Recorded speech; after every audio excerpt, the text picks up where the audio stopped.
हिंदी में यूपीएससी की तैयारी से संबंधित प्रोग्राम्स को देखने के लिए सब्सक्राइब करें study IQIAS Hindi. A very, very, very warm hearted welcome to all of you. This side is Abhinav Kumar बड़े और आज मैं आपके समक्ष लेकर प्रस्तुत हूँ फ्री हैंड मैपिंग का एक और पार्ट। और इस पार्ट में बेसिकली हम क्या देखने वाले हैं, तो जैसा हमने प्रीवियस पार्ट में देख रखा है, नॉर्थ अमेरिका के बारे में हमने पूरा नॉर्थ अमेरिका का फिजिकल मैप जो है वो एक्सप्लोर करा, एक एक स्थान को डिटेल में देखा। अगर मैं कहूं कि रॉकीज के अलग अलग कॉरिडोर, कैस्केड रेंज कहाँ आती है, कोस्टल रेंज कहाँ आती है, कहाँ पर सियरा नवेदा है, कहाँ पे ऑक्सीडेंटल, कहाँ पे oriental, Sierra Madre occidental, Sierra Madre oriental, ये कहाँ आते हैं, मेक्सिको की खाड़ी में कौन कौन सी नदियां अपना जल विसर्जित करती हैं, कौन सी नदियां हैं उत्तरी अमेरिका की जो पश्चिम की दिशा में जाती हैं, कौन सी नदियां हैं जो पूर्व की दिशा में जाती हैं, कौन सी नदियां हैं जो उत्तर की दिशा में जाती हैं, कनाडा की सबसे लंबी रिवर कौन सी है, पूरे उत्तरी अमेरिका की सबसे लंबी रिवर कौन सी है, और इस प्रकार से सारे डायमेंशंस को हमने इस क्लास में कवर करा है। अब याद रखें कि आज की इस क्लास में बेसिकली हम क्या देखने वाले हैं, तो अब समझिएगा, हर एक कॉन्टिनेंट का आपको 2 वीडियो मिलेगा।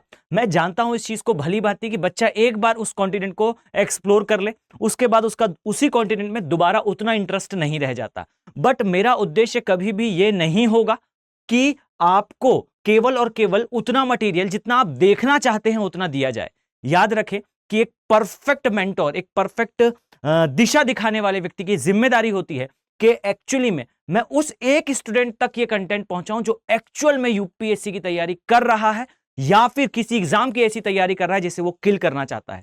यहां ध्यान दें कि आपको नॉर्थ अमेरिका के आज की इस क्लास में पॉलिटिकल मैप के बारे में हम देखेंगे, इसमें देशों के बारे में देखेंगे। और यहां याद रखिए, मैंने बार बार कहा इस चीज को कि आप कितना भी आईआर पढ़ें, जब तक आपको जियोपॉलिटिक्स समझ में नहीं आएगी, आईआर समझ में नहीं आएगा। मैंने आपको जो है हेलिक्स जॉर्डन की एक थ्योरी बताई थी, जहां मैंने बताया था कि इंटरेस्ट पे सभी कुछ डिपेंड करता है। जितने भी रिलेशन आप पढ़ते हैं, सारे relations are depends upon the interest. आपके घर से रिलेशन निकलकर पूरे देश के रिलेशन, दुनिया के रिलेशन तक जाएं, हर एक रिलेशन डिपेंड्स अपॉन इंटरेस्ट। और हर बार देशों के बीच जो रिलेशन एस्टैब्लिश होते हैं ये डिपेंड करते हैं बेसिकली जियोपॉलिटिकल इंटरेस्ट पे। यूएसए के लिए अब मैं अगर आपको क्लास स्टार्ट करें तो यहां ध्यान दें कि यूएसए के लिए कनाडा का क्या वैल्यू है। कनाडा इज इन न्यूज, तो ध्यान से समझिएगा, यूएस और कनाडा का रिलेशन इंपॉर्टेंट है, कनाडा न्यूज में है।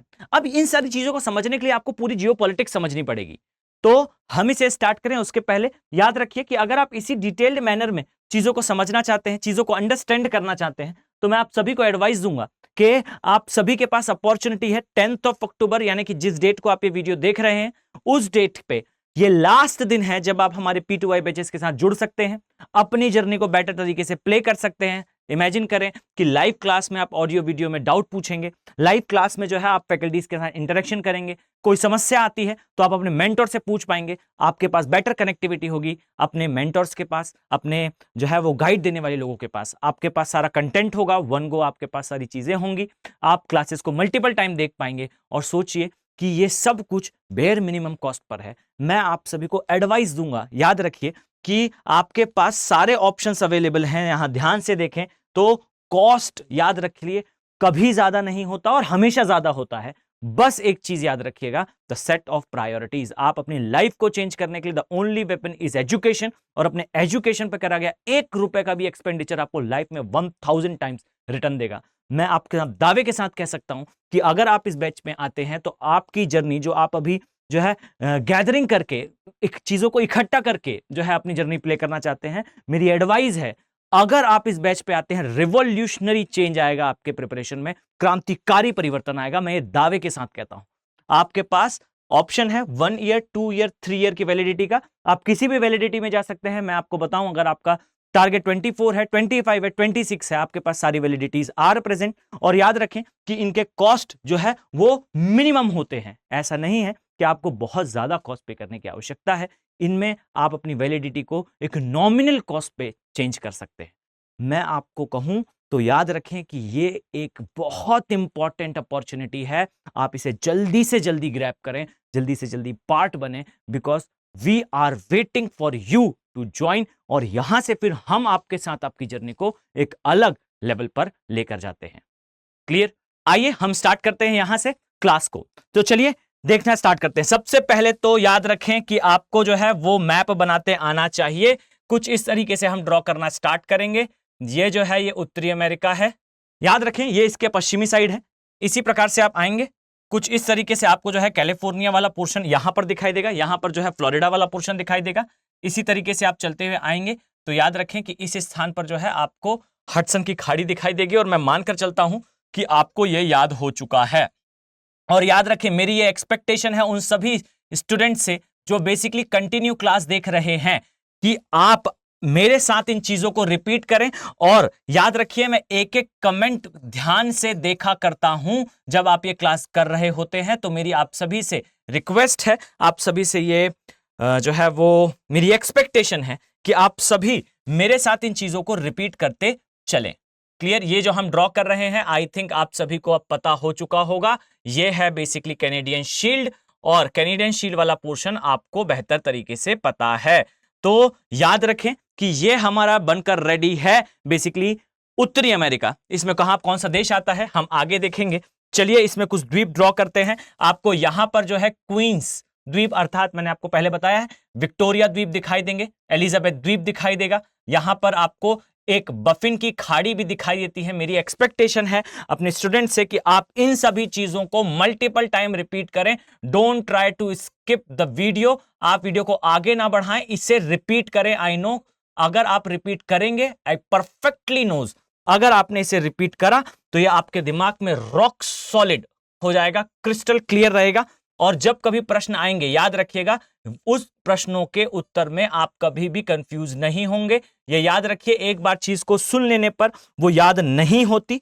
इसे समझे कि आपको चीजें याद करने के लिए बेसिकली उनका multiple time revision is required, और मैं चीजों को मल्टीपल टाइम रिपीट करूंगा। और ये आपकी रिस्पॉन्सिबिलिटी होगी कि आप इसे स्किप ना करें, आप इसे सुने, कंसोलिडेट करें, वीडियो को एटलीस्ट 2 बार सुने। मैं दावे के साथ कह सकता हूं कि आपको ये कंटेंट एक साथ एक स्थान पर जल्दी नहीं मिलेगा। क्लियर? तो चलिए, ये बनकर बेसिकली रेडी है। अब आए इसमें कुछ चीजें हम हाईलाइट करते हैं। इसमें सबसे पहले तो ये याद रखिए कि आपको इस स्थान पर जो है वो ग्रीनलैंड दिखाई देगा। ग्रीनलैंड के लिए एक इंफॉर्मेशन मैंने आपको पहले भी बताई है और अभी फिर से बताऊंगा। याद रखें कि ये पॉलिटिकली जो है ये किसका पार्ट है? ये पॉलिटिकली पार्ट है यूरोप का, डेनमार्क में आता है। अब यहां से ना अपने दिमाग में चीजों को एकदम फिट करना स्टार्ट कर दीजिए। याद रखें कि geopolitically Greenland is not a important area, बहुत ज्यादा इंपॉर्टेंट नहीं है ग्रीनलैंड, लेकिन एक कंडीशन पे सुपर इंपॉर्टेंट हो जाता है। याद रखिएगा कि जो ग्रीनलैंड वाला पोर्शन है, ये वो एरिया है, ये वो प्लेस है जो यूएस और कनाडा के लिए इसलिए इंपॉर्टेंट है बिकॉज हमेशा याद रखें कि world is always in a state of conflict with every nation. हर एक देश दूसरे देश के साथ किसी ना किसी कॉन्फ्लिक्ट में होता है। यूएसए परफेक्टली नोज कि रशिया उसका कॉम्पिटिटर है, चाइना उसका कॉम्पिटिटर है, और जिस भी टाइम पर, अब यहां पर एक समझिएगा, मैं थ्योरी का नाम नहीं बोलना चाहता बिकॉज मैं जानता हूं कि आप थ्योरी का नाम सुनने के बाद उसके बारे में सर्च करना प्रारंभ कर देंगे।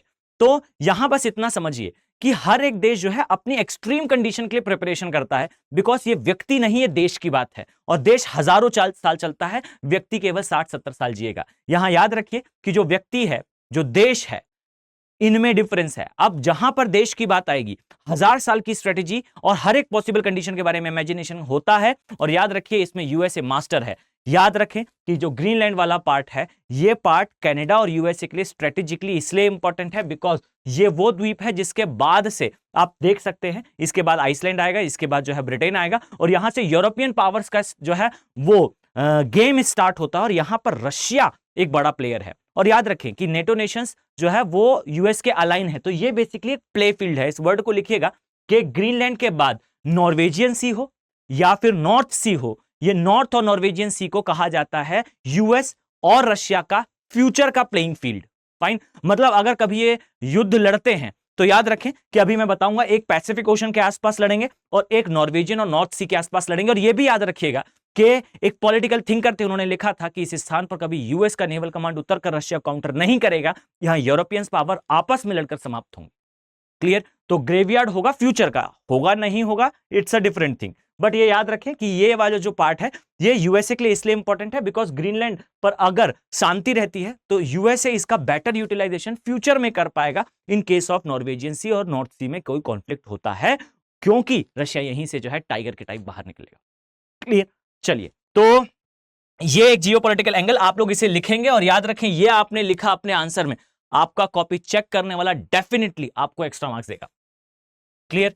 तो ये हुआ ग्रीनलैंड वाला पोर्शन। अब सेकंड चीज याद रखें, मैंने जैसा आपको पहले बताया है, ये जो पोर्शन आप देख पा रहे हैं, याद रखिए इसे कहा जाता है ब्यूफोर्ट सी। अब यहां पर आपके दिमाग में सेटल डाउन होना चाहिए, हमें पॉलिटिकली अब इन नेशंस को देखना है। याद रखें कि इस स्थान पर जो ब्यूफोर्ट सी है, यहां ध्यान से देखें, याद रखें कि यहां पर जो आपको दिखाई दे रहा है ये वाला पोर्शन, हमेशा याद रखें कि ये है बेसिकली साइबेरिया वाला पार्ट, ये आता है एशिया में, ये आता है रूस में, ये रशिया का पार्ट है। अब यहां देखेगा और मैं आपको बताऊं तो ये अंडरस्टैंडिंग जब आपके पास आ जाएगी तब देखिए आपका आंसर कितना डायनेमिक होता है। जो स्टूडेंट साथ में तैयारी करेंगे, याद रखें मैं दावे के साथ कहता हूं उनका आंसर अदर स्टूडेंट से वे अहेड होगा, सभी से बहुत बेहतर और बहुत अच्छी समझ होगी। और जब आप किसी चीज को एक्सप्लेन करेंगे अपने आंसर में या कभी जनरली इस बात को डिस्कस करेंगे, तब आप एक्चुअली में अपनी बात को, अपने डेटा को, अपनी इंफॉर्मेशन को ऑथेंटिकली प्रूफ कर पाएंगे। याद रखें इस स्थान पर आपको दिखाई देगा रशिया, यह स्थान आपको इस प्रकार से दिखाई देगा, जस्ट अ फ्यू सेकेंड, यहां आपको दिखाई देगा अलास्का वाला पार्ट, ये यूएसए का है। क्लियर? अब देखिएगा ये जो ब्यूफोर्ट सी है या ब्यूफोर्ट सागर है, इसका अधिकांश भाग जो है वो जमा रहता है। कारण क्या है? कारण है ये उत्तरी ध्रुव के आसपास आता है, ये सी जमा हुआ है, इसलिए बड़े पोर्ट नहीं है। लेकिन यहां याद रखें कि ब्यूफोर्ट सी के बाद नीचे इस स्थान पर कुछ इस तरीके से आपको जो है बेरिंग सागर दिखाई देता है। फाइन, जस्ट अ सेकेंड, इस स्थान पर आपको बेरिंग सागर दिखाई देता है। क्लियर? अब याद रखिए इस स्थान पर एक द्वीप है। क्लियर? अब मेरी एक्सपेक्टेशन है आप सभी लोग यहां पूरे ध्यान से सुनेंगे। याद रखिए इस स्थान पर आपको एक द्वीप दिखाई देगा, इसे कहा जाता है सेंट लुइस द्वीप। यह द्वीप बेसिकली आता है यूएसए के कमांड में। और याद रखिए कि ब्यूफोर्ट सागर के अंदर, वैसे तो ये ब्यूफोर्ट सागर के मार्जिन में आता है, पर फिर भी याद रखिए कि ब्यूफोर्ट सागर के आसपास आने वाला ये सेंट लुइस द्वीप हमेशा एक तो बर्फ से ढका रहता है, आसपास जो है हिमच्छादन है यानी कि स्नो कैप है। लेकिन याद रखें कि जिस समय इस स्थान का यूज यूएसए करेगा वो समय होगा वॉर का। और यह भी याद रखें कि यह जियो स्ट्रेटेजिक पॉइंट है बेसिकली यूएसए का, किसके अगेंस्ट? रशिया के अगेंस्ट। यहां पर मैं आपको एक बात और बताना चाहूंगा, ये वो जो द्वीप है, ये द्वीप में यूएसए अपना जो है ऑब्जर्वेटरी बनाकर रखा हुआ है, यानी कि साइबेरिया वाले पार्ट में होने वाली गतिविधियों को यूएसए ऑब्जर्व करने के लिए, उसे डेटा एनालिसिस करने के लिए इस ऑब्जर्वेटरी का यूज करता है। इसी के साथ मैं आपको बताना चाहूंगा कि हर एक नेशन जो है वो तैयारी, रेडीनेस रखता है दूसरे नेशन के लिए। याद रखिए सेंट लुइस जो द्वीप है, इस द्वीप पर अभी तक यूएसए ने कभी माना नहीं है, लेकिन हमेशा याद रखें ये एलिगेशन है कि यूएसए यहां पर इंटरकॉन्टिनेंटल बैलिस्टिक मिसाइल्स को डिप्यूट करता है और डिप्यूट करके रशिया को काउंटर करने का प्रयास करता है। याद रखें कि यूएसए से इस स्थान से मिसाइल चलाकर रशिया पर मार पाना, हिट कर पाना असंभव जैसी स्थिति है, लेकिन इस स्थान से रशिया को हिट करना यह बिल्कुल पॉसिबल है। लेकिन यहां पर एक डायमेंशन आप सभी को लग सकता है कि यहां से मॉस्को बहुत दूर है, जो रशिया है उसके खाली एरिया में मिसाइल गिरेगी। पर ये याद रखिए खाली एरिया में मिसाइल गिरे या ना गिरे, देश के अंदर मिसाइल अंदर एंटर कर जाएगी। सेकंड चीज है यहां पर जो है वो रशिया का, साइबेरिया का ग्रैंड जो है वो रोड है। फाइन, ये पूरे साइबेरिया को पार करता है, इंफ्रास्ट्रक्चर डैमेज हो सकता है रशिया का इस स्थान पर। साथ ही रशिया की इस स्थान पर, अब याद रखिए आगे के पॉइंट्स पर आपको दिखाई देगा साइबेरिया वाले पार्ट में रशिया की ऑयल रिफाइनरीज हैं, यहां पर भी यूएसए विजिलेंस रख पाएगा, यहां पर भी अपना इंटेलिजेंस स्टैब्लिश कर पाएगा, डेटा एनालिसिस कर पाएगा, रशिया की गतिविधियों को ऑब्जर्व कर पाएगा। ये एलिगेशंस है, आने वाले टाइम पे ये न्यूज में रहेगा ही, इसे लिख लीजिए। फाइन, तो ये यूएसए का एक द्वीप है। इसके अलावा मैंने बताया ब्यूफोर्ट सागर, इसका स्ट्रेटेजिक यूज है यूएसए के लिए, लगता भले ही कनाडा से है पर इसको याद रखिए। चलिए अब सेकंड डायमेंशन पर आते हैं, आइए प्लॉट करते हैं कनाडा को। समझिएगा मैं कनाडा के बारे में कुछ चीजें आपके साथ शेयर करने वाला हूं। यहां ध्यान से देखें, ये जो लाइन है ये 49 डिग्री की लाइन है जो यूएस और कनाडा की बॉर्डर बनाती है।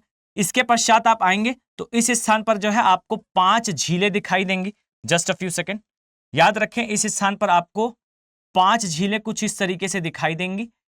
3 झीलें आपस में आपको जो है कनेक्टेड टाइप की दिखेंगी। इसी प्रकार से 2 झीलें जो है आपको कुछ इस तरीके से वो दिखाई देंगी। याद रखें ये है great lakes of USA and Canada. अब मैंने यहां पर इसके बारे में पूरी इंफॉर्मेशन आपको दी है, एक एक लेक के बारे में, कि कौन सी कैनाल जो है इन लेक्स को कनेक्ट करती है, कौन सी नदी इन लेक्स से निकलती है और किस प्रकार से यूएस और कनाडा की बॉर्डर बनती है। ये सारा डिस्कशन मैंने प्रीवियस वीडियो में कर रखा है, अगर आपने नहीं देखा तो मैं ये एक्सपेक्ट करूंगा, और ये याद रखिए देखना तो आपको पड़ेगा अंडरस्टैंडिंग के लिए, तो आप जरूर देखें और उसके नोट्स बनाएं। क्लियर? तो यहां पर आपको ग्रेट लेक्स ऑफ यूएसए दिखाई देगी बच्चे। क्लियर? अब यहां ध्यान से देखें, याद रखिए ये है कनाडा वाला पार्ट। अब कनाडा की जियोपॉलिटिक्स के बारे में समझना स्टार्ट करिए और समझिए इस चीज को। एक जियोपॉलिटिक्स बताऊंगा और उसके पश्चात यहां के इंपॉर्टेंट पोर्ट्स बताऊंगा, इंपॉर्टेंट एरियाज बताऊंगा, इंपॉर्टेंट थिंग्स देखेंगे हम कनाडा के बारे में। ध्यान से सुनिए, सबसे पहली चीज तो मैं यहां पर ऐड करूंगा, याद रखें, इसके नोट्स जरूर बनाएं, ये आपके आंसर को सुपर डायनेमिक बना देगा। सबसे इंपॉर्टेंट चीज अबाउट कनाडा, याद रखिए कि कनाडा वो नेशन है, कनाडा वो देश है जो नेटो का पार्ट है लेकिन नेटो की पॉलिसीज को फॉलो नहीं करता। याद रखिए कि यूएसए का एक रिजीम है नेटो, जहां पर यूएसए उन नेशंस को इसका पार्ट बनाता है जो आने वाले टाइम पे या तो यूएस की अलाइन थी या फिर आने वाले टाइम पे होंगी, पहला डायमेंशन। दूसरा डायमेंशन याद रखिए कि यहां पर एक क्लॉज है जिसमें लिखा हुआ है कि if any nation use to attack on NATO, यह माना जाएगा कि नेटो के सारे देशों पर अटैक हुआ है और सारे देश मिलकर उसे काउंटर करेंगे। यह रिजीम है। सेकेंडली याद रखिएगा, यहां पर एक क्लॉज है कि जो जो नेशन नेटो का पार्ट बनेगा वो अपनी टोटल जीडीपी का एटलीस्ट 2% अपने डिफेंस पर, आर्मोररी, आर्टिलरी यानी कि असला और बारूद पर खर्च करेगा। याद रखें कि कनाडा इसे फॉलो नहीं करता, अर्थात कनाडा नेटो का पार्ट है पर नेटो की पॉलिसीज को फॉलो नहीं करता, अपना एक्सपेंडिचर नहीं रखता। तो इसलिए याद रखिएगा। अब देखें सबसे इंपॉर्टेंट, याद रखें कि यूएसए नेटो को डोमिनेट करता है, नेटो का पार्ट कनाडा है, लेकिन यूएसए के लिए कनाडा कुछ खास काम का देश नहीं है। फाइन, इसे माइंड पर सेटल रखें। रीजन ये है, और ये आप कैसे समझ सकते हैं, तो देखिए मैं एक एंगल आपको बताता हूं। आप पाएंगे कि कनाडा के जो पीएम है उन्होंने एलिगेट करा कि इंडिया बेसिकली जो है वो एक फॉल्टी नेशन है जिसने कनाडा के अंदर आके जो है वो एक पर्सन की किलिंग करी। अब कौन है वो पर्सन, मैं डिटेल में पहले डिस्कस कर चुका हूं, इसलिए हम इस पर अभी चर्चा नहीं करेंगे। याद रखें कि इस समय पर इंडिया और कनाडा के संबंध जो है अपने सबसे न्यून स्थिति पर है, सबसे खराब स्थिति पर है। आप पाएंगे कि कनाडा की इस स्थिति पे, इस रिलेशन की स्थिति पे आने के पश्चात ये न्यूज उड़ना स्टार्ट हुई कि इससे यूएस और इंडिया के रिलेशन खराब होंगे, जिसको क्लियर करा यूएसए ने बाय सेइंग कि जो भी कॉन्फ्लिक्ट है या जो भी दरारें हैं रिश्तों के बीच में, रिलेशंस के बीच में, वो यूएस इसमें इंटरफेयर नहीं करेगा। ये इंडिया और कनाडा का आपस का डिस्कशन है और ये जो है वो आगे जाकर सॉल्व होगा। ये यूएसए ने कहा, ये स्पष्ट करा कि इससे कनाडा, इससे यूएसए और इंडिया के रिलेशन कभी इफेक्ट नहीं होंगे। क्यों? क्योंकि अब यहां समझिए कि कनाडा जो है वो बहुत बड़ी कोई मिलिट्री पावर नहीं है। कनाडा का साइज बहुत बड़ा है बट उस अकॉर्डिंगली इनका डिफेंस इंफ्रा नहीं है। और कनाडा ने ये ऐसा क्यों करा है, इसका रीजन समझ लीजिए। याद रखें कि कनाडा की जो जियोपॉलिटिकल लोकेशन है, आप इस स्थान पर देख पाएंगे। याद रखिए कि लोकेशन ये बताती है कि इसका जो सबसे बड़ा बॉर्डर बन रहा है, एक बड़ी बॉर्डर बन रही है यूएसए के साथ, यूएसए इस पर अटैक तो करने से रहा। They are align to each other. Fine, तो ये अटैक नहीं करेगा, पहला डायमेंशन। दूसरा डायमेंशन कि कनाडा के ऊपर अगर किसी भी प्रकार की समस्या आती है तो कॉमन समस्या होगी, कॉमन कंसर्न होगा यूएसए का भी। यानी कि अगर कुछ खराब होता है कनाडा में तो उसमें यूएसए का खराब इंक्लूडेड है। तो why should Canada use to spend upon defence, क्यों कनाडा अपने डिफेंस में इसका यूज करेगा, पहला डायमेंशन। दूसरा डायमेंशन याद रखिए कि कनाडा जो है वो अपने संसाधनों का यूज करने में, यानी कि अपने रिसोर्सेज का यूटिलाइजेशन करने में ज्यादा भरोसा रखता है। आप पाएंगे कि इस स्थान पर, जस्ट अ फ्यू सेकेंड्स, याद रखें कि इस स्थान पर ये जो आपको दिखाई दे रहा है ये है बेसिकली कोनिफ्लारस, यानी कि वो शंक्वाकार वन जिनकी लकड़ियों को काटकर कनाडा अपनी जीडीपी को रन करता है। याद रखें कि कनाडा में आपको यहां पर एक पोर्ट दिखाई देगा, कुछ इस प्रकार से मार्किंग करिएगा, इंपॉर्टेंट है। याद रखें यहां पर आपको दिखाई देगा ये है सेंट लॉरेंस नदी, मैं पहले बता चुका हूं। यहां पर आपको दिखाई देगा Montreal, just a few second. याद रखिए मैं मॉन्ट्रियल के बारे में पहले थोड़ा सा डिस्कस कर चुका हूं, अब आपको जो है इसका पॉलिटिकल एंगल डिस्कस करना है। याद रखें कि मॉन्ट्रियल बेसिकली एक नदी द्वीप है। नदी द्वीप आता कहां पर है, सेंट लॉरेंस रिवर पे। सेंट लॉरेंस रिवर के लिए मैं बता चुका हूं कि ये यूएसए की सबसे बड़ी जो है ये सबसे व्यस्ततम अंतः जलमार्ग वाली नदी है। ये विश्व के सबसे बड़े ज्वार नदमुख का निर्माण करती है। इसमें एक सबसे बड़ा द्वीप दिखाई देगा जिसे कहा जाता है मॉन्ट्रियल। अब मॉन्ट्रियल पोर्ट के लिए याद रखिएगा कि ये अखबारी कागज के लिए काफी प्रसिद्ध है। एक चीज ये याद रखें, मतलब एक समय पर हम भी यहीं से जो है अपना अखबारी कागज मंगाया करते थे। इंदिरा गांधी के समय जब आपने सुना होगा पॉलिटी में बैनेट कोलमैन केस, जिसमें जो है इंदिरा गांधी मैम के ऊपर और एक डॉक्ट्रिन भी आया था जिसे कहा गया था डॉक्ट्रिन ऑफ सेवरेबिलिटी, और एक और सिद्धांत आया था जिसमें समझाया गया था you are not allowed to do something indirectly which you are not allowed to do directly. Fine, ये एक डॉक्ट्रिन है, कभी आप पॉलिटी में पढ़ेंगे तो वहां पर आएगा। पर यहां समझिएगा कि मॉन्ट्रियल से आता है अखबारी कागज, और ये याद रखिए ये जो अखबारी कागज आता है एक समय पर इंडिया इसे लिया करता था। ये कहलाता है सॉफ्ट वुड का एरिया, अर्थात वो नरम लकड़ी जिससे आसानी से कागज बनाया जा सकता है। कनाडा इस प्रकार से अपने संसाधनों का यूज करके जो है वो ट्रेड करता है, पहली चीज। दूसरी चीज, यहां पर आपको कुछ तेल उत्पादन के एरियाज भी दिखेंगे। यहां याद रखिए कि तेल उत्पादन के एरिया लिमिटेड हैं, लेकिन ये याद रखें कि ये एरिया आते इस पोर्शन में है, और ये जो पार्ट मैंने आपको बताया ये है अलास्का। अब याद रखें अलास्का एक तो फेमस है, यहां पर गोल्ड उपस्थित है, दूसरा यहां पर ऑयल उपस्थित है। यूएसए यहां जाने ही नहीं देता। याद रखें कि यहां गोल्ड है या नहीं है, ऑयल है या नहीं है, ये यूएसए पता ही नहीं करने देता। अब इस एरिया में ऑयल है ये पक्का है, तो कनाडा के पास भी इस एरिया में ऑयल निकालने वाले प्लेसेस हैं। क्लियर? तो देखिए एक चीज मैंने बताया संसाधन के रूप में, एक तो पहले डायमेंशन याद रखें, कनाडा जो है स्ट्रेटेजिक रूप से यूएसए के लिए उतना इंपॉर्टेंट नहीं है, और ये नहीं है आप कैसे इस चीज को सब्सटेंशिएट कर पाएंगे? तो इंडिया कनाडा रिलेशन जब अपने सबसे डाउनफॉल कंडीशन पे हो उस समय पर यूएसए ने क्लियर करा कि इससे इंडिया और यूएस के रिलेशन बिल्कुल इफेक्ट नहीं होंगे। डायमेंशन परफेक्टली क्लियर कि कनाडा के जो है वो कनाडा बहुत ज्यादा यूएस के लिए इंपॉर्टेंट नहीं है, लेकिन कनाडा के लिए यूएसए बहुत इंपॉर्टेंट है।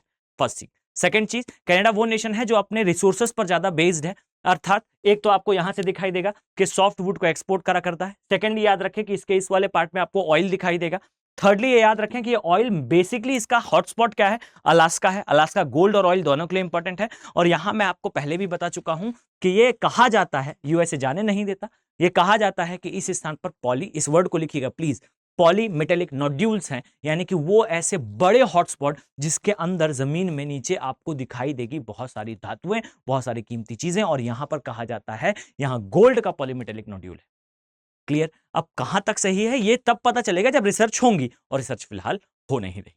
फाइन, ये एक डायमेंशन। अब यहां पर मैं कुछ चीजें आपको कनाडा के बारे में और क्लियर करूंगा, आइए इसे देखते हैं।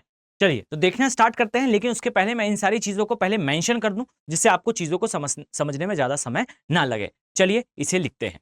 तो देखिए ये मैंने मेंशन कर रखा है, याद रखें सेकंड लार्जेस्ट नेशन है। अब इसके बारे में एक जियोपॉलिटिकल थ्योरी भी आपको बताऊंगा, आगे आप थोड़ा सा वेट करें। सेकंड, प्रेरी, याद रखें जैसा मैंने आपको पहले बताया था, प्रेरी जो है शीतोष्ण घास के मैदान है, अर्थात हरे भरे घास के मैदान। याद रखें एक घास के मैदान वो भी होते हैं जो ड्राई होते हैं, जहां आग लगती है, जिसे आप फॉरेस्ट फायर कहते हैं। सेकंड होते हैं शीतोष्ण घास के मैदान। याद रखिएगा कि ये काफी खूबसूरत होते हैं, ये रिक्रिएशनल एक्टिविटी अर्थात जो पर्यटन की गतिविधियां इसके लिए इंपॉर्टेंट होते हैं। लेकिन याद रखें यहां पर कि प्रेरी के जो घास के मैदान कनाडा में उपस्थित है, याद रखिएगा कि यहां पर कल्टीवेशन होता है वीट का, अर्थात गेहूं उत्पादन करा जाता है। इसके अलावा मैंने जैसा बताया शंकुआकारी वन है, शंकुधारी वन, कोनिफरस फॉरेस्ट, और ये याद रखिए जो फॉरेस्ट हैं ये मॉन्ट्रियल से इसकी वुड जो है वो जाया करती है, हम डिस्कस कर चुके हैं। अब ये दो डायमेंशन बहुत याद रखिएगा कि कनाडा एक तो सबसे इंपॉर्टेंट चीज कि ये यूरेनियम का सेकंड लार्जेस्ट प्रोड्यूसर है।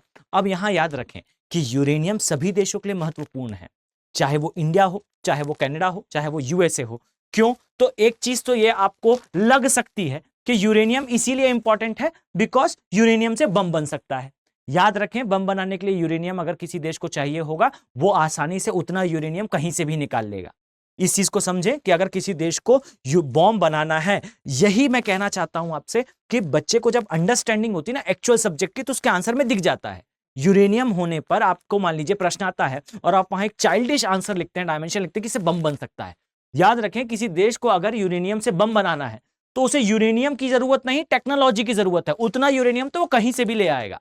याद रखें वो यूरेनियम उसके देश में कहीं ना कहीं उतनी मात्रा में तो मिल ही जाएगा उसे। यूरेनियम मुख्यतः किसी देश में अगर मिल रहा है तो याद रखें कि वो दो तरीके से उस देश के लिए इंपॉर्टेंट है। पहला डायमेंशन याद रखिएगा मेरी बात, फर्स्ट इज कि वो देश अपना इंटरनेशनल रिलेशन बहुत अच्छा कर सकता है। फाइन, कैसे कर सकता है? तो इसके लिए दूसरा डायमेंशन याद रखिए कि जो यूरेनियम है ये एनर्जी है एक्चुअली में। याद रखें कि किसी देश के पास अगर यूरेनियम है तो वो उस यूरेनियम को सिर्फ एक टेक्नोलॉजी हो उस टेक्नोलॉजी का यूज करेगा तो उससे बहुत अधिक मात्रा में क्या उत्पादन कर सकता है, इलेक्ट्रिसिटी का। और ये याद रखिए कि किसी भी देश के लिए डेवलपमेंट इज एसेंशियल, और विकास के लिए the only thing which is required is energy, और ये इतनी एनर्जी लिबरेट कर सकता है जो कि 100 टाइम्स है कोल के। याद रखें कि 1 ग्राम यूरेनियम जो है वो 1000 गुना, मैंने 100 कम बोला है, 1000 गुना ज्यादा इफेक्टिव होता है कोल के कंपैरिजन में और कार्बन इमिशन के कंपैरिजन में। याद रखें कि इसमें इस यूरेनियम से एनर्जी प्रोड्यूस हो सकती है, इसीलिए कनाडा दूसरे देशों के लिए इंपॉर्टेंट हो जाता है। सेकेंडली याद रखें कि जब कनाडा दूसरे देशों के लिए इंपॉर्टेंट होता है तो उसके इंटरनेशनल रिलेशन स्ट्रांग होते जाते हैं। कनाडा सेकेंड लार्जेस्ट प्रोड्यूसर है किसका, यूरेनियम का। यूरेनियम के जो उत्पादन होता है ये बेसिकली इसके नदन पार्ट में ज्यादा देखने को मिलता है, उत्तरी भाग में देखने को मिलता है। सेकंड चीज है वो मैंने बताया, ये जो कनाडा का उत्तर वाला पोर्शन है ये ज्यादा इकोनॉमिकली इंपॉर्टेंट है कनाडा के लिए। यहां पर आप देखेंगे जो अल्बर्टा ये एरिया है, एक तो पहली चीज यहीं से कनाडा जो है वो ऑयल निकालता है, इस चीज को याद रखिए और एटलस में इसे जरूर मार्क कर लीजिएगा। एक ये, और दूसरा यहां पर वुड फेलो नाम से एक नेशनल पार्क है, यहां पर भी आपको कोनिफरस फॉरेस्ट ही दिखेंगे, शंक्वाकार वन ही दिखेंगे। लेकिन ये याद रखिए कि नेशनल पार्क काफी इंपॉर्टेंट है, न्यूज में रहता है क्योंकि यहां के आसपास भी कनाडा जो है वो लकड़ी काटा करता है। याद रखें कनाडा में जो लकड़ी काटने का कल्चर है इसे लंबरजैक कल्चर कहते हैं। नोट डाउन करिएगा इस वर्ड को, लंबरजैक। लंबरजैक का शाब्दिक अर्थ भी होता है लकड़हारा। क्लियर। और यहां पर लंबरजैक कल्चर काफी फेमस है। मैं आपको एक बात बताऊं तो कनाडा में एक वैली है जिसे कहा जाता है ह्यूज वैली। ये जो ह्यूज वैली वाला पोर्शन है, याद रखें ह्यूज वैली का जो एरिया है, ये एरिया बेसिकली आपको सामान्यतः जो है न्यूज में नहीं दिखेगा, बस जानने के लिए इसे जाने कि कभी न्यूज में रहे या फिर कभी आपको लिखना पड़े तो याद रखेंगे आप कि जो ह्यूज वैली है यहां से इसके ऊपर इस प्रकार से आपको दिखाई देगा, इसके ऊपर इस स्थान पर आपको दिखाई देगा कि यहां पर वन है। ये पूरा एरिया हिमाच्छादित है और नीचे जो है वो सिटीज हैं जहां से ये जाना है। अब ये जो सड़क है, इस सड़क से निकालने के लिए लगभग 1.5 दिन का समय लगता है ट्रक को। कारण क्या है, यहां से लोड तो हो जाएगा पर ये एरिया बिल्कुल सुनसान है, साथ में यहां बर्फ गिरती है। ट्रक का इस रास्ते से लाना ये काफी रिस्की काम होता है, ये वैली काफी खतरनाक होती है। यहां से आप पाएंगे कि जब ट्रक को ले जाया जाता है बहुत सारे लोग की डेथ हो जाती है। और मैं आपको बताऊं तो इंडिया से लोग जो कनाडा जॉब करने जाते हैं वो इजिली इस वैली से जो है वो अपना ट्रक निकाल लिया करते हैं, एक्सपर्ट होते हैं। और ज्यादातर लोग जो है जो इंडिया से कनाडा जाते हैं वो धन कमाने की इच्छा से जाते हैं और यहां पर पैसा ज्यादा दिया जाता है वर्क का, लेकिन खतरा भी उतना ज्यादा होता है। पर मैं आपको एक बात बताऊं तो इंडियंस की कभी यहां डेथ हुई नहीं है, एक्सपर्ट है बेसिकली वर्क के। फाइन, तो इस चीज को याद रखें कि ये एक वैली है। इस प्रकार से जो है कनाडा में ये बहुत मास लेवल पर होता है कटिंग। और ये वही देश हैं जो इंडिया को क्रिटिसाइज करते हैं, इंडिया को एलिगेट करते हैं इस बात के लिए कि आप बेसिकली जो है विश्व के पर्यावरण के लिए खतरा हैं। हम फर्नेस में डाल रहे हैं कोल, हम जला रहे हैं कोयला, इसलिए पूरा विश्व जो है वो गर्म हो रहा है। इस स्थान पर हर साल लाखों की संख्या में पेड़ काटे जाते हैं पर इससे पर्यावरण को कोई हानि नहीं होती। क्लियर। चलिए, तो इसे थोड़ा सा याद रखेंगे। वुड फेलो नेशनल पार्क ये इस स्थान पर दिखाई देगा। ये कनाडा के बारे में the information is perfectly okay. चलिए अब आ जाएं यूएसए के बारे में। फिलहाल तो यूएसए हमारे लिए जो है वो बढ़िया नेशन है, परंतु ये याद रखें कि मैं बार बार ये लाइन कहता हूं और आप लोग को याद भी हो जाएगी, और ये कहने का पीछे का कारण क्या है तो इस चीज को समझिएगा। जस्ट अ फ्यू सेकंड में इसे जो है वो कंट्रोल कर लूं, इसे इस जो है मार्किंग कर ले, फिर हम आगे बढ़ते हैं। याद रखें कि सबसे इंपॉर्टेंट चीज पहली याद रखें कि यूएसए जो है ये वो नेशन है जो यूनिपोलर वर्ल्ड का अर्थात विश्व की एकमात्र महाशक्ति इस दुनिया के अंदर जो नेशन डोमिनेट करता है वो नेशन है USA. First dimension. Second dimension याद रखिए जियोपॉलिटिकली कि यूएसए जो है वो कनाडा के साथ बॉर्डर बना रहा है फिजिकली। सेकेंडली ये जो है मैक्सिको के साथ बना रहा है। यूएसए जो है 49 डिग्री सेंट लॉरेंस रिवर के द्वारा कनाडा से अलग होता है। नीचे आपको रियो ग्रैंड रिवर दिखाई देगी, इसके बाजू में आपको लाइफ जैकेट माउंटेन दिखाई देगा। ये माउंटेन क्यों बना, क्योंकि यहां से लोग जो है माइग्रेट करके इस स्थान पर आते हैं। अब इससे याद रखिए कि लोग यूएसए क्यों जाना चाहेंगे, तो इसको सिंपली आप समझ सकते हैं कि यूएसए के अंदर अनस्किल्ड लेबर के लिए जो मिनिमम वेजेस हैं, जो मिनिमम पारिश्रमिक है वो डिसाइड करा गया है, वो है $8 पर आवर, यानी कि $8 प्रति घंटा। अब $8 को आप कन्वर्ट कर लीजिए इंडियन रुपीस में और समझ लीजिए 5-6 घंटे अगर किसी व्यक्ति ने वहां अनस्किल्ड लेबर के फॉर्म में काम करा तो काफी ज्यादा पैसा मिलता है। इसी कारण भारतीय जो है उस स्थान पर जाते हैं और इलीगली जाने का प्रयास करते हैं। तो कैसे पहुंचते हैं, तो रूट बहुत सारे हैं। अगर आप देखें तो कुछ जो है वो इंडोनेशिया, मलेशिया ये वाले पार्ट में जाते हैं। यहां से उतरने के पश्चात ये कैरेबियन द्वीप उतरते हैं। कैरेबियन द्वीप से जंगलों से होते हुए मैक्सिको में, और मैक्सिको से रियो ग्रैंड नदी पार करके जो है वो यूएसए में एंटर कर जाते हैं। इसी पर दीवार बनाने की डोनाल्ड ट्रंप ने बात करी थी, ये मैं बता चुका हूं। सेकेंड डायमेंशन याद रखिए हमेशा, दैट यूएसए ने ये क्लियर कट कहा है कि the only thing which is permanent in US foreign policy is, USA की फॉरेन पॉलिसी में जो एकमात्र चीज परमानेंट है वो इंटरेस्ट ऑफ यूएसए है। यानी कि समय के साथ इंटरेस्ट बदलते हैं, यानी कि समय के साथ देशों के साथ यूएसए के रिलेशन चेंज होंगे। सेकंड चीज, थर्ड चीज याद रखिए कि USA is a super power. इस चीज को नोट डाउन करते जाइएगा। याद रखें कि USA is a super power not because of USA की blue water navy. USA super power इसीलिए नहीं है क्योंकि यूएसए के पास क्या है, याद रखिए यूएसए सुपर पावर नहीं है क्योंकि उसके पास सबसे बड़ी जो है नेवल कमांड है, ब्लू वाटर नेवी के नाम से इसे जाना जाता है, ओशंस के किंग के फॉर्म में इसे जाना जाता है। यूएसए इसलिए सुपर पावर नहीं है। सेकेंडली ये भी याद रखें कि यूएसए इसलिए भी सुपर पावर नहीं है क्योंकि यूएसए के पास पैसा है। याद रखिए कि यूएसए सुपर पावर है बिकॉज यूएसए जो ट्रेड करता है वर्ल्ड में, यानी कि जो भी ट्रेड हो रहे हैं दुनिया में उसका लगभग 30% बिलोंग्स टू यूएसए। फाइन। और जो नहीं होता वो ट्रेड में भी यूएस डॉलर जरूर यूज होता है। तो यूएसए सुपर पावर है बिकॉज उसका डॉलर वर्ल्ड वाइड एक्सेप्टेड है। अब दूसरी चीज जियोपॉलिटिकली याद रखिए कि यूएसए के पास संसाधन भी पर्याप्त हैं, रिसोर्सेज भी। अब आप कहेंगे कैसे संसाधन या कैसे रिसोर्सेज, तो पहली चीज याद रखें oil and natural gas USA के पास पर्याप्त है। अब मैं यहां पर आपको एक पॉलिटिकल थ्योरी बताने वाला हूं, बहुत ध्यान से अपने माइंड पर सेटल कर लीजिए। याद रखें कि अगर मैं आपको उदाहरण दूं, आपके घर में जो है आपके पेरेंट्स ने 2 आइसक्रीम लेकर आई, एक आपको दी और एक आपके सिबलिंग अर्थात आपके एक भाई या बहन को दी। आपने अपनी आइसक्रीम जाकर जो है वो रेफ्रिजरेटर में रख दी और अपने दोस्त अपने भाई को कहा तुम खाओ, और जब वो उसे खा रहा है आप उससे रिक्वेस्ट करते हैं एक छोटी सी बाइट दी जाए, और वो जो है आपके प्रेम में आकर या फिर किसी लालच में आकर आपको एक बाइट देता भी है। उसने भी खाया, आपने भी खाया। अब जब उसकी आइसक्रीम खत्म हो गई, आप गए और आपने अपनी आइसक्रीम निकाली, उसको दिखा दिखा के खाई और उसे बिल्कुल नहीं दी। सोच कर देखें, ये थोड़ा सा मजाकिया जरूर लगेगा बट ये एग्जैक्टली ऐसा ही है। याद रखें कि यूएसए के पास ऑयल भी है, यूएसए के पास नेचुरल गैस भी है, इंडिया के पास ऑयल भी है, इंडिया के पास नेचुरल गैस भी है, लेकिन हम दोनों ही नहीं निकालना करते। पूरा वर्ल्ड हमें क्रिटिसाइज करता है, पूरा वर्ल्ड कई बार हमें फोर्स भी कर चुका है 1980s के दौर में कि इंडिया के पास अपना ऑयल है। एवरीवन परफेक्टली नोस के हिमालयन एरिया में जमीन के नीचे आपको तेल मिलेगा। जो ब्रिटिशर्स थे उन्होंने पहली बार ट्राई करा था डिब्रूगढ़ वाले एरिया में, और याद रखें वहां ऑयल था।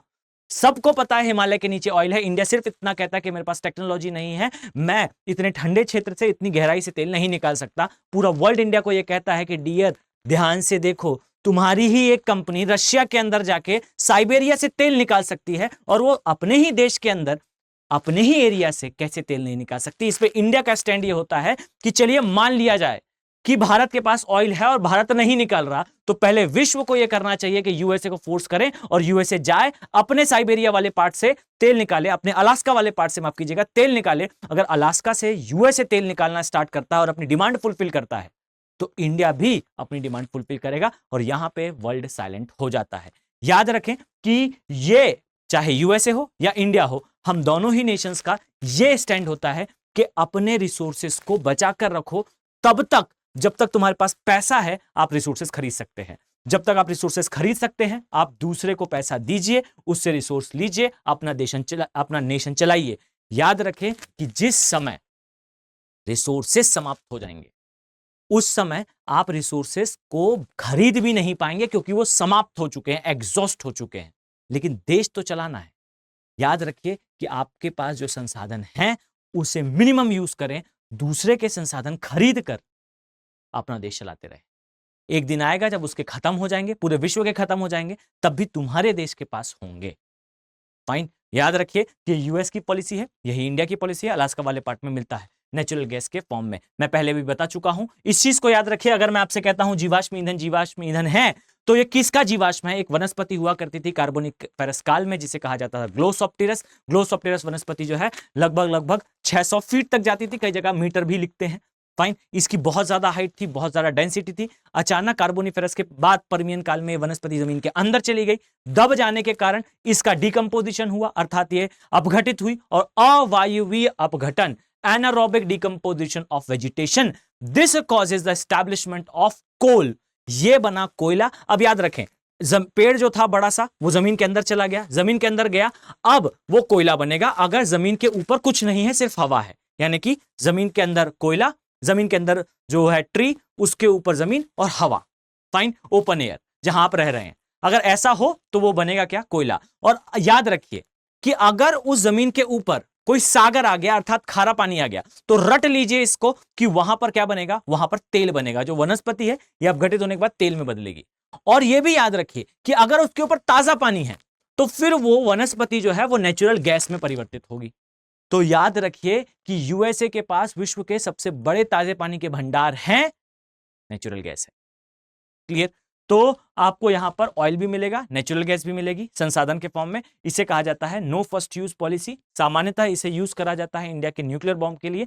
भारत ये कहता है कि हम अपने न्यूक्लियर बॉम्ब का बिल्कुल यूज नहीं करेंगे जब तक कोई हम पर यूज ना कर दे। आपको सुनकर थोड़ा बचकाना लग सकता है, हो सकता है ऐसा लगे कि फिर किस दिन के लिए है ये न्यूक्लियर वेपन। क्लियर? आपको लग सकता है कि ये किस दिन के लिए है न्यूक्लियर वेपन, जब हमारे ऊपर कोई चला देगा तब हम चलाएंगे। तो ये कहलाती है सॉफ्ट वार्निंग। फाइन, ये कहलाती है एक स्ट्रेटेजी। इंडिया बोलता है हम नहीं चलाने वाले हैं, विश्व को खतरे की जो है बिल्कुल संभावना नहीं है। लेकिन ये याद रखें कि अगर कोई हम पर चला देगा तो उसके बाद 10,000 जो है स्क्वायर किलोमीटर का गड्ढा एक इंडिया भी कर देगा। क्लियर? तो एक ये जो है ये डायमेंशन होता है, ये याद रखिएगा, ओएनजीसी और ये वाला। अब थर्ड डायमेंशन यूएसए के लिए आपको ये याद रखना चाहिए। एक तो मैंने संसाधनों के बारे में बताया, यूएसए भी जो है वो इसे स्ट्रिक्टली फॉलो करता है कि अपने संसाधन जो है वो देर से यूज करे।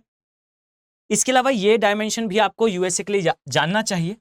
यूएसए की जो जियोपॉलिटिकल लोकेशन है, एक चीज तो आए इसे नक्शे पर देखते हैं, इसे थोड़ा सा मैप पर देखते हैं। देखिए, इसके एक स्थान पर यहां पर आपको दिखाई देगा अटलांटिक, यहां पर दिखाई देगा आपको पैसिफिक। अब समझिए कि जो अटलांटिक वाला पार्ट है, इस पार्ट के आगे जो है वो यूएस अलाइन नेशंस ही हैं, नेटो ही है। तो यूएसए यहां से थोड़ा सा बेफिक्र रहता है। यूएसए के लिए एक मेजर कंसर्न इस एरिया में है। इस एरिया में क्यों है? तो इसका सबसे बड़ा रीजन तो सामने आपको जो है वो रशिया दिखाई देगा, सेकेंडली याद रखें चाइना दिखाई देगा। और इन दोनों ही चीजों से यूएसए ने बचने के लिए यहां पर जो है वो कुछ द्वीपों पर अपना अधिकार कर रखा है, जिसे कहा जाता है हवाई द्वीप। यहां आपको बिकनी अटोल दिखाई देगा, हवाई द्वीप दिखाई देगा और क्रिसमस आइलैंड दिखाई देंगे। आपको ये ऑक्सफोर्ड के स्टूडेंट एटलस में इंग्लिश वाला यूज कर रहे हैं तो पेज नंबर 101 में, हिंदी वाला यूज कर रहे हैं तो 80-90 के आसपास यहां दिखाई देगा। मार्क कर लीजिएगा, बिकनी अटोल हो, हवाई द्वीप हो, ये यूएसए के इन्फ्लुएंस में आते हैं। और इन द्वीपों पे यूएसए अपना नेवल कमांड भी शिफ्ट करता रहता है, मतलब यहां पर यूएसए का बेटर कंट्रोल है। तो पैसिफिक ओशन में यूएसए अपनी स्ट्रेटेजिक लोकेशन को स्ट्रेंथन करने के लिए, अर्थात अपनी सामरिक जो स्थिति है उसे और ज्यादा मॉडिफाई करके और ज्यादा स्ट्रेंथन करने के लिए और ज्यादा जो है वो स्टैब्लिश करने के लिए यूएसए ने इन द्वीपों का यूज करा है। हवाई द्वीप, इसके अलावा याद रखिए टेक्टोनिक एक्टिविटी के लिए भी प्रसिद्ध है। आपको यहां पर दिखाई देगा लावा पॉइंट या मैग्मा पॉइंट, जहां आपको लावा की नदी बहती हुई दिखाई देती है। इस चीज को अपने माइंड पर सेटल डाउन रखें कि ये यूएसए की स्ट्रेटेजिक लोकेशन है। लोगों को लगता है सामान्यतः कि यूएसए ने इसको जो है वो इस प्रकार से इसलिए रखा है क्योंकि यहाँ आने वाले समय में टूरिस्ट बहुत आएंगे। बहुत बचकाना बात है ये। याद रखिए कि यूएसए ने इन द्वीपों के ऊपर अपना वर्चस्व या अपना इन्फ्लुएंस इसलिए रखा है क्योंकि यूएसए नोज कि एक ना एक दिन पश्चिमी देश और पूर्वी देशों के बीच में विवाद होगा। फाइन, तो इसे थोड़ा सा अपने दिमाग पर सेटल रखिएगा। ये यूएसए के स्ट्रेटेजीज के बारे में हुआ कंप्लीट। अब आइए देखते हैं बेसिकली यूएसए की कुछ सिटीज के बारे में, कुछ एरियाज के बारे में। ध्यान से देखिए, याद रखें कि आपको इस स्थान पर कौन कौन सी मार्किंग मिलेगी। तो मैं इसे पहले मार्क कर लूं, उसके बाद हम जो है आगे डिस्कशन करते हैं। ये कुछ एरिया आपको इस प्रकार से दिखाई देगा और एक पोर्शन आपको इस स्थान पर भी दिखाई देगा। याद रखें आपको इस और इस स्थान पर एक फ्लोरिडा के बारे में जानना चाहिए और एक जो है वो न्यू ब्रिटेन वाले एरिया के लिए जानना चाहिए। अब आप लोग की ये रिस्पॉन्सिबिलिटी होगी, चूंकि मैं पहले बता चुका हूं कि न्यू ब्रिटेन में कौन कौन से एरियाज आते हैं, एक आधा अगर मैं हिंट करूं तो यहाँ पे मैसाचुसेट आएगा। ये जो मैसाचुसेट वाला एरिया है, याद रखें कि ये सांस्कृतिक रूप से बॉस्टन टी पार्टी के लिए काफी फेमस है। यूएसए की इंडिपेंडेंस जो है वो बॉस्टन टी पार्टी के एक एक्शन से स्टार्ट हुई थी। ये बॉस्टन टी पार्टी यहाँ से बिलोंग करती है। इसी प्रकार से यहाँ पे आपको मैसाचुसेट में बहुत सारे धार्मिक स्थान भी मिलेंगे, रिलीजियस और कल्चरल हॉटस्पॉट मिलेगा। आपको मुझे बताना है कि यहाँ पर कौन कौन से जो है न्यू ब्रिटेन में कौन कौन से एरिया आते हैं। मैं आपको बताऊं तो 5 प्रमुख सिटीज हैं यहाँ पर। फाइन। और ये भी याद रखिएगा यूएसए के लिए कि ये कुल मिला के जो है, just a few second, USA के लिए याद रखें कि इसमें आपको जो है वो देखने को मिलते हैं 50 स्टेट्स। फाइन। और आप मुझे बताएंगे 50 है या 54 है। एक ट्रिक है इसमें, आप मुझे बताएंगे कि 50 है 54 है। फाइन। चलिए, तो एक ये डायमेंशन है। दूसरा डायमेंशन ये याद रखिए कि यूएसए के इस एरिया में सबसे पहले न्यू ब्रिटेन वाले पोर्शन में कुछ चीजों को आप मार्क करें और उसके नीचे भी काफी मार्किंग्स हैं। तो सबसे पहले देखिएगा न्यूयॉर्क, याद रखें न्यूयॉर्क जो है वो कौन सी नदी के किनारे आता है, ये हडसन नदी के किनारे आता है, पहला डायमेंशन। दूसरा डायमेंशन याद रखिए, इसके नीचे वॉशिंगटन आएगा। वॉशिंगटन कौन सी नदी के किनारे आता है मैं प्रीवियस क्लास में बता चुका हूं, आपको मुझे कमेंट सेक्शन पे बताना है। अब याद रखिए यूएसए की कैपिटल वॉशिंगटन डीसी है। एक वॉशिंगटन इधर भी है, एक वॉशिंगटन इधर भी है। याद रखिए यूएस की कैपिटल है वॉशिंगटन डीसी, जो इधर आती है एक नदी के किनारे है। इसी प्रकार से याद रखेंगे कि इससे और थोड़ा सा नीचे आएंगे तो आपको यहां पर एक एरिया दिखाई देगा जिसे कहा जाता है पोर्टलैंड। एक पोर्टलैंड इधर भी है, एक पोर्टलैंड इधर भी है। याद रखिए कि इस तरफ वाला पोर्टलैंड जो है ये फेमस है अपनी इंडस्ट्रीज के लिए, ना कि सीमेंट के लिए। फाइन। पोर्टलैंड सीमेंट जो आप अक्सर यूज करते हैं घरों में या सामान्यतः घरों के कंस्ट्रक्शन में इंडिया में जो यूज होता है सीमेंट, उसे पोर्टलैंड सीमेंट कहा जाता है। और ये पोर्टलैंड सीमेंट जो है वो पोर्टलैंड की पहाड़ियों से आया था जो इस तरफ है। क्लियर? ओके, याद रखिएगा इस डायमेंशन को। इसके अलावा जैसा मैंने आपको एक पिट्सबर्ग के बारे में बताया था, याद रखिए यूएसए के पास भी एक पिट्सबर्ग है। फाइन, पिट्सबर्ग है। और याद रखें ये जो पिट्सबर्ग है, हमेशा याद रखिएगा ये यूएसए का आयरन ओर यानी कि लौह इस्पात का उत्पादन का एरिया है। यूएसए अपना इंफ्रास्ट्रक्चर बना पाता है क्योंकि पिट्सबर्ग से बहुत सारा जो है लौह इस्पात आता है। ये ध्यान रखिएगा। 2 पिट्सबर्ग हैं, एक पिट्सबर्ग रशिया के पास भी है, एक पिट्सबर्ग यूएसए के पास भी है। एक सेंट पिट्सबर्ग जो है वो कहा जाता है लेनिनग्राड, जो रशिया का जो है वो एक मेजर पोर्ट है। एक पिट्सबर्ग ये भी है जो यूएसए का है और ये बेसिकली क्या करता है, लौह इस्पात उत्पादन करता है। ये क्रिस्टल क्लियर होगा जब ये आपको बेहतर तरीके से माइंड में सेटल डाउन होगा। मैं दावे के साथ कह सकता हूं आपका आंसर सुपर डायनामिक होगा। क्लियर? क्वेश्चंस में कभी कोई मिस्टेक नहीं होगी। इसके अलावा ये याद रखें कि यूएसए में आपको इस स्थान पर, जस्ट अ फ्यू सेकेंड, ये वाले एरिया में, एक तो मैंने आपको जो है वो मैसाचुसेट के बारे में बताया। इसके बाद जो है आपने यहां पर मार्क करा होगा आई थिंक वॉशिंगटन डीसी को, यहीं पर आपको पोर्टलैंड भी दिखाई देगा। इसके अलावा पिट्सबर्ग वाला एरिया तो खैर दूसरे स्थान पर है, पर उससे भी आप याद रखेंगे। और यहां पर फिलाडेल्फिया भी होगा। याद रखें फिलाडेल्फिया अपनी संस्कृति के लिए और फिलाडेल्फिया अपने रिक्रिएशनल एक्टिविटीज के लिए काफी फेमस है, एक टूरिस्ट स्पॉट भी है। फाइन, तो याद रखें फिलाडेल्फिया यहां पर आएगा। ओके, नाउ इसके बाद याद रखें ये जो फ्लोरिडा वाला पार्ट है। फाइन, ये फ्लोरिडा वाला पार्ट आपको याद रखना चाहिए वर्ल्ड वॉर के कारण, वर्ल्ड वॉर सेकेंड के कारण। क्यों याद रखना चाहिए? तो याद रखें कि ये है बेसिकली कैरेबियन द्वीप। मैं पूरा कैरेबियन द्वीप करा चुका हूं। याद रखिए कैरेबियन द्वीप में अगर कितना बड़ा नेशन है यूएसए, इस चीज को इमेजिन करें। USA is a muscle man. No doubt USA have strength, no doubt USA के पास शक्तियां हैं, लेकिन यूएसए की कुछ वीकनेस भी हैं। सबसे बड़ा प्रॉब्लम है ये जो कैरेबियन द्वीप, छोटे छोटे द्वीप हैं, अगर कभी भी ये दूसरे नेशन के अलाइन हो जाएं, अर्थात ये किसी स्थिति में किसी शत्रु देश के साइड हो जाएं, तो यूएसए बेसिकली रेंज में आ जाता है उस देश के। और याद रखें ये वो यूएसए है जो अपने सिर्फ और सिर्फ 3 या 4 नागरिकों को लेने के लिए इंडो पाक वॉर 1971 में एंटर करने आ गया था। यूएसए मानता है कि उसके सिटीजन्स की वैल्यू बहुत ज्यादा है। अमेरिकन कम्स फर्स्ट, ये यूएसए के ब्लड में है। अब ये याद रखें कि इस नाम पर कई बार इंटरवेंशंस हो जाते हैं। यूएसए के लिए ये एरिया इंपॉर्टेंट है। एक तो पॉपुलेशन डेंसिटी ज्यादा है, पहली चीज। दूसरी चीज कि जब ये रेंज पर आ जाएगा तो यूएसए अगर यहां से मिसाइल फायर होती है और यहां पर कुछ होता है तो कितना बड़ा प्रश्न चिन्ह होगा यूएस हेगेमनी के लिए, यूएस वर्चस्व के लिए कि यूएसए के अंदर मिसाइल आकर गिरी है। अब इसके लिए जरूरी है कि इन आइलैंड्स पर कंट्रोल हो, और इन आइलैंड्स पर कंट्रोल करने के लिए यूएसए, सिंपल सी बात है कि किसी देश को अगर आपको कंट्रोल करना है तो या तो उसकी सीधे पॉलिटिक्स में एंटर कर जाओ, और यूएसए के ऊपर एलिगेशन है कि यूएसए जो है अपने CIA के थ्रू इन देशों के अंदर पॉलिटिकल जो पार्टीज हैं उनसे नेक्सस बनाकर रखता है, संबंध बनाकर रखता है। एक तो ये बात है। दूसरी बात है, याद रखिए कि इस स्थान पर कोई भी गतिविधि अगर कंट्रोल करनी है या किसी भी देश की करनी है तो आप याद रखें trade is the master player. USA अपना इंटरवेंशन इस प्रकार से करता है, अपनी गतिविधियां इस प्रकार से करता है कि इन देशों के अंदर जो भी ट्रेड हो वो डायरेक्टली इनडायरेक्टली डिपेंड हो यूएसए पे। यहां पर याद रखें एक देश था क्यूबा, फाइन, और ये आपको पता होना चाहिए, तब आपके आंसर ज्यादा डायनेमिक होंगे।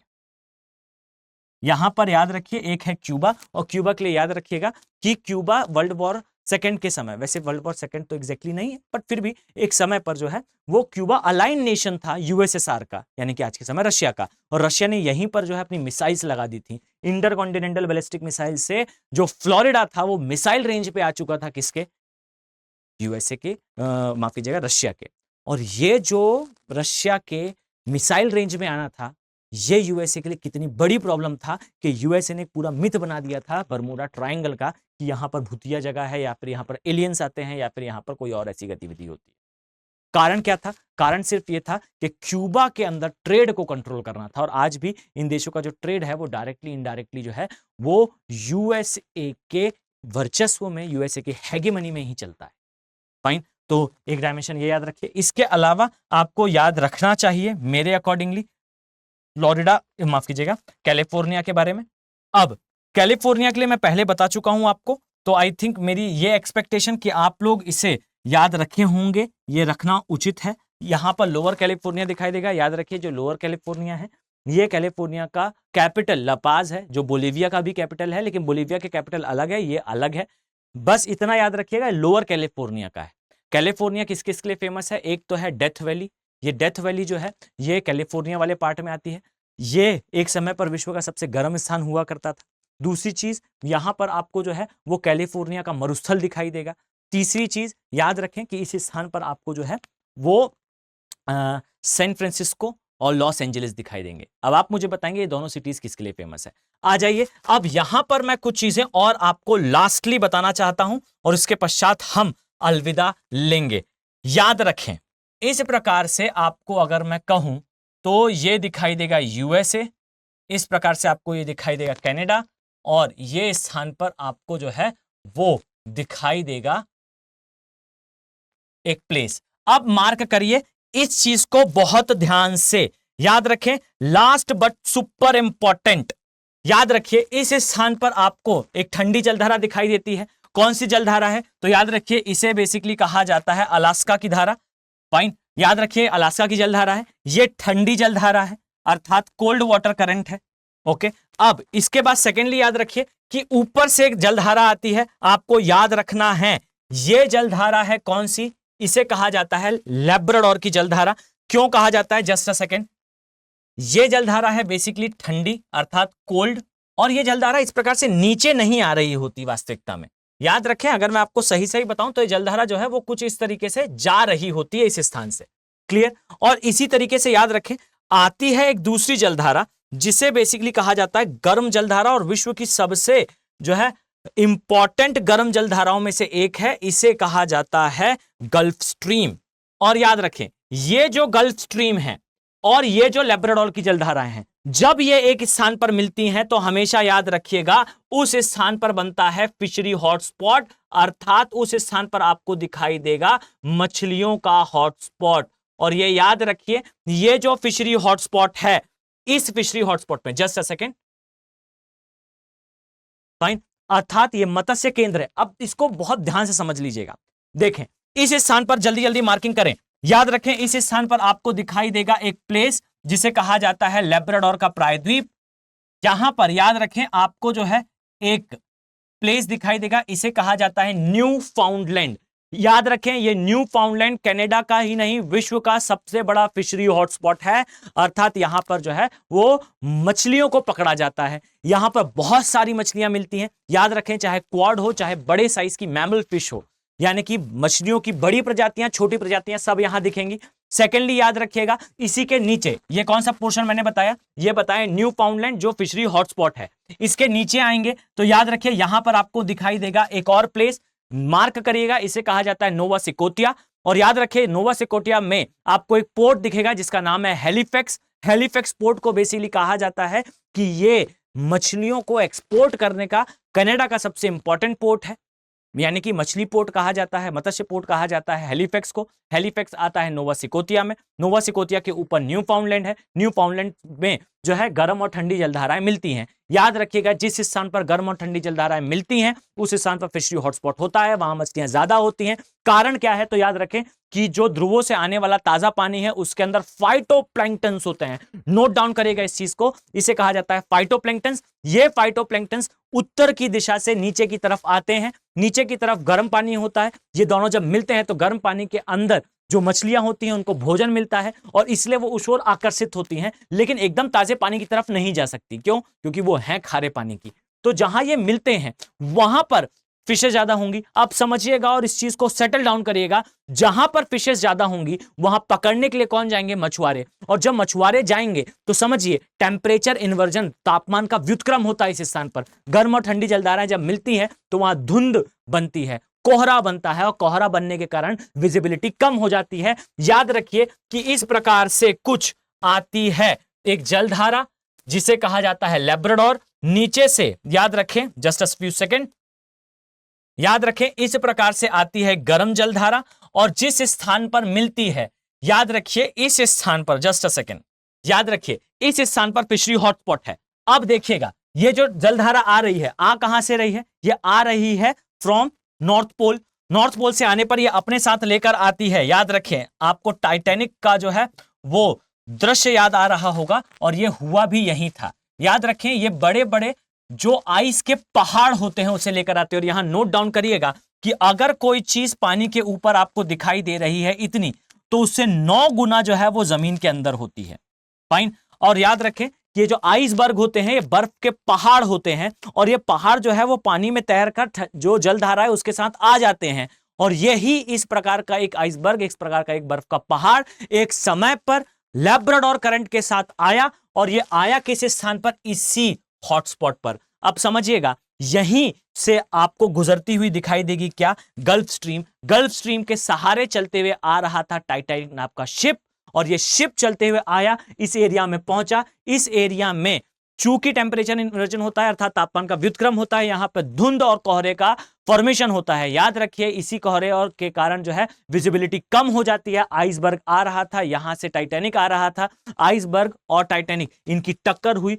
कैप्टन को यह दिखाई इसलिए नहीं दिया क्योंकि विजिबिलिटी कम थी और जब तक ये देख पाए, याद रखिए तब तक देर हो चुकी थी, शिप मुड़ नहीं सकता था। शिप आइसबर्ग से टकराया और शिप डूब गया। अर्थात यहां पर एक तो एक्सीडेंट होने की संभावना इसलिए होती है क्योंकि यहां पर फिशरमैन अर्थात मछुआरे जाते ही हैं।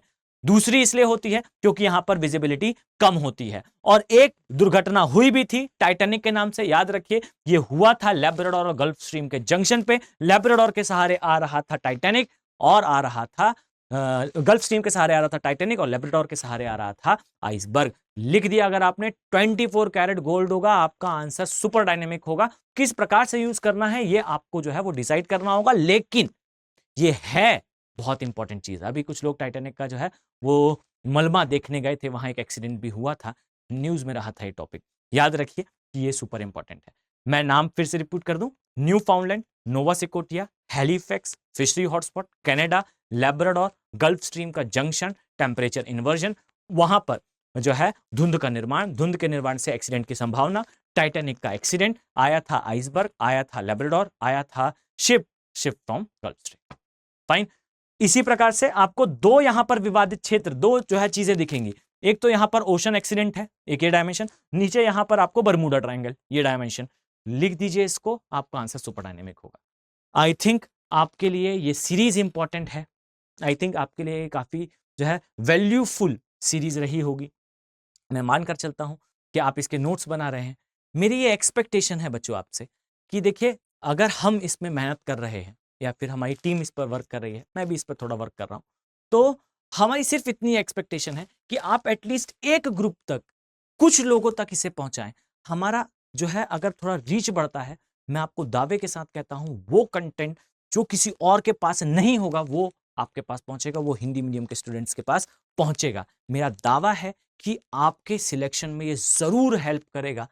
हम वो हार्ड वर्क करेंगे जो हार्ड वर्क अब तक नहीं करा। बस आपके एक शेयर की और आपके इंगेजमेंट की आवश्यकता है। एक एक व्यक्ति के, एक एक स्टूडेंट के जो कमेंट है वो मैं रीड करता हूं। आप सभी अपने विचार कमेंट बॉक्स में दें, मैं एक एक कमेंट देखता हूं। फाइन। और याद रखें कि मैंने प्रीवियसली एक वीडियो भी बनाया था जो बेसिकली बेस्ड था इजराइल वाले। अगर आप जियोपॉलिटिकल टॉपिक्स पे देखिए, मैं बहुत कॉम्प्लेक्स फॉर्म में ही जियोपॉलिटिक्स समझा पाऊंगा क्योंकि वो होती कॉम्प्लेक्स है। सिर्फ किसी बात के ऊपर कमेंट करना is a simple thing, but उसके ऊपर एनालिसिस करके फिर आना इज अ डिफरेंट थिंग। शायद आपने जो है वो कल वीडियो देखा होगा जो आया था बेसिकली इजराइल रिलेशन के बारे में। तो उम्मीद करता हूं आपको पसंद आया होगा। आप थोड़ा वीडियोस को शेयर करें, थोड़ी रीच बढ़ेगी तो हम मोटिवेटेड फील करेंगे आप तक इसी प्रकार का वैल्यूफुल कंटेंट लाने के लिए। तो चलिए मिलते हैं नेक्स्ट वीडियो में। Have a very nice day. Thank you. Hindi में यूपीएससी की तैयारी से संबंधित प्रोग्राम्स को देखने के लिए सब्सक्राइब करें स्टडी IQ IAS हिंदी।